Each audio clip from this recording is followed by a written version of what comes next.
Merhabalar, hoş geldin. Televizyonumuzun altına hemen şu bölgeye bir yapay şömine düşündüm ve bir sipariş verdim. Şimdi geldi. Bu videoda kutu açılımını yapacağız. Bir sonraki videomuz ise bu yapay şöminenin montajı ile ilgili olacak.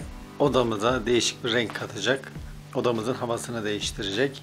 Şimdi malzememizin, ürünümüzün kutu açılımını hep birlikte yapalım. Evet, ürünümüz bu şekilde kargoda geldi. Paketleme güzel benziyor. Umarım sağlam gelmiştir.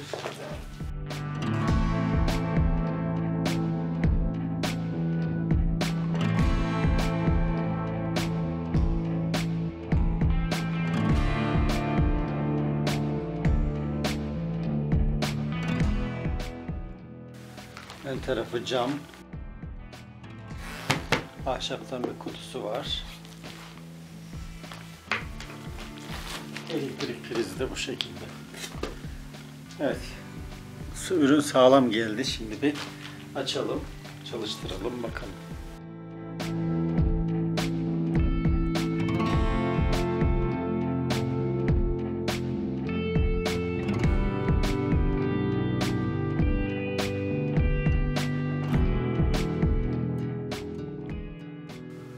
Kumandasıyla